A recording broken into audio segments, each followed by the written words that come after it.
Bismillahirrahmanirrahim. Assalamu alaykum va rahmatullohi va barakatuhu.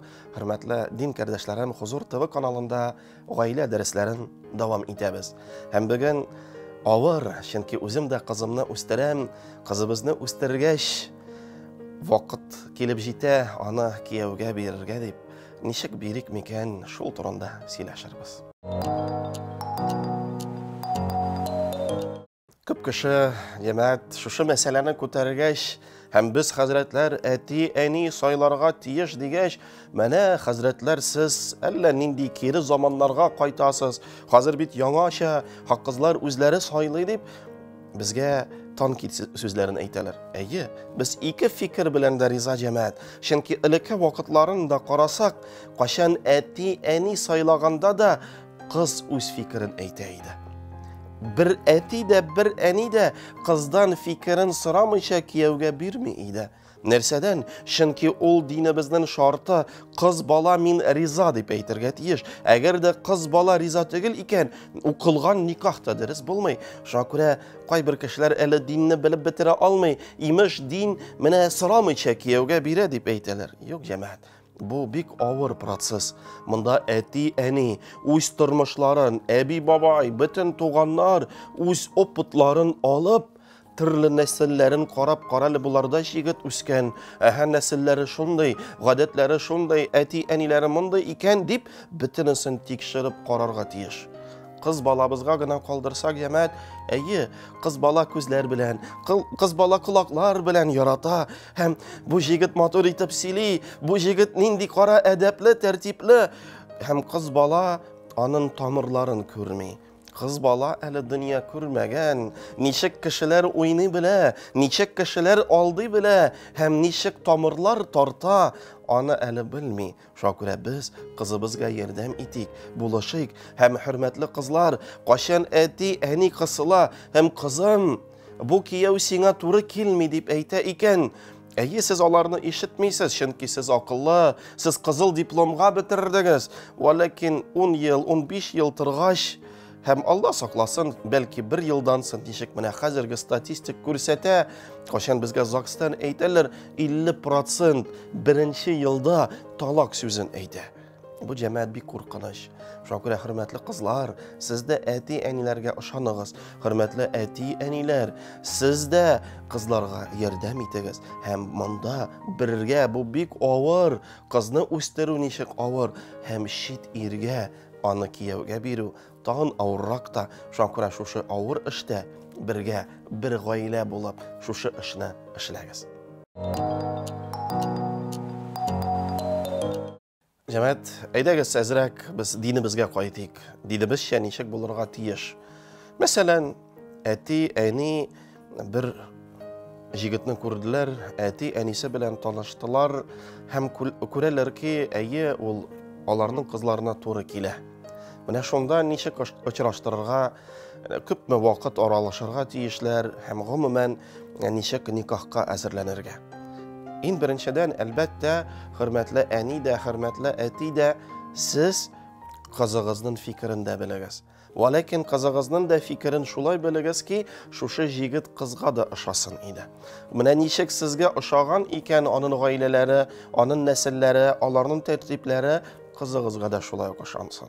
Hem shunda u jamoatul muslimin albatta mana shu ikki ati, ikki ani qiz kuyov silashu ul hidba deb aytilar. Ya'ni nikohga hozirlanu, ya'ni shu vaqtdan agarda qizimiz ayyi atiyim, ul menga oshiy deb, ayyi men onarga kuyovga shigarga rizo deb ayta ekan, shu vaqtdan qizimiz yonina boshqa yigitlar kela olmaylar.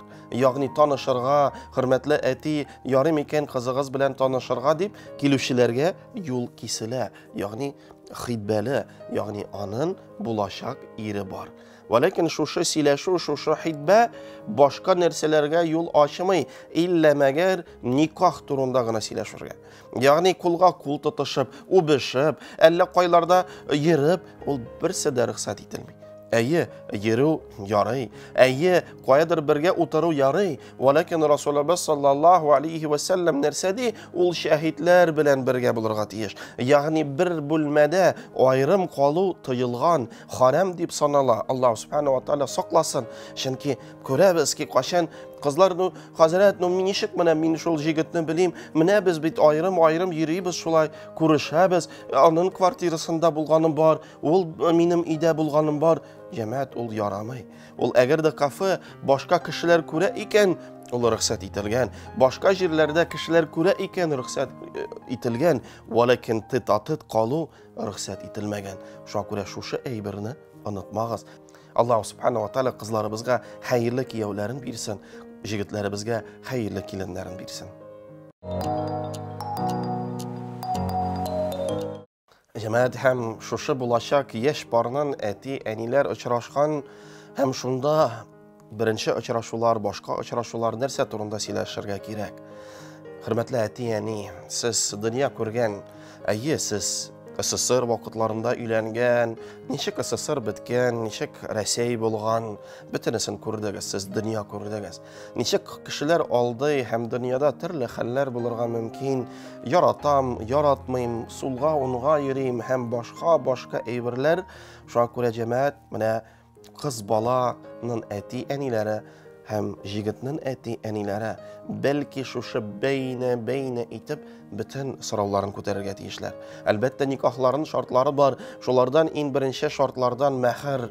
Хәзер шул мәһр турында күп сөйләшәләр. Әйе, кызларыбыз бәлки бер балдак, бәлки алка сарыйлар, вәләкин без әби-бабайларыбызның вакытларын карасак, анда зур мүлкәт сорый иделәр. Берничә сыер, берничә ат, күпмедер 100 акча, һәм шунда ул зур акча дип санала иде, һәм кем аны сорарга тиеш? Кыз бала бит булачак иренә, менә миңа кирәк шушы дип әйтә алмый. Яла ул, теле дә әйләнми. Шунда шуңа күрә әти әйтә, вәләкин кыз исеменнән. Менә кызыбыз сездән, хөрмәтле булачак кияү, хөрмәтле булачак аның әти, әнисе, менә сездән кызыбыз тели шуны. Һәм минемчә күбрәк шушы мәһр, әйе, дини нәзарәтебез 5 ин кимендә 5000 дип әйтелгән, күбрәк сорасак бәлки хәерлерәк. Әгәр дә бүген бирә алмый икән, әйе, мин бирәм, вәләкин миңа 1 ел, 2 ел, 3 ел, күпмедер вакыт бирегез, мин аны биреп бетерәм. Һәм сөйләшү, әйе, хәзерге вакытта җәмәгать, ул элек әби-бабайларыбыз вакытларында, хөрмәтле әти, әни, сезнең вакытларында сүз ул әйткәч кеше аны үти иде. Вәләкин хәзерге вакытта без сүзне әйткәч онытабыз. Шуңа күрә аны язма рәвештә язып калдырсагыз, бәлки тагын хәерлерәк. Әйе, хәзерге тел белән аны контракт диләр, брачный контракт дип әйтәләр. Вәләкин бу ике гаилә арасында килешү, кая бөтен нәрсәләрен сез күтәрегез, сөйләшегез, языгыз. Мәсәлән, 10 ел торалар, балалар юк. Шунда шушы сезнең яраткан киявегез, мин киттем инде, менә башка хатынны яратам, ул миңа инде бала табыр дип, талак биреп китә. Кызыгызны үзен генә калдыра. Шундай очраклар булса нишләрсез?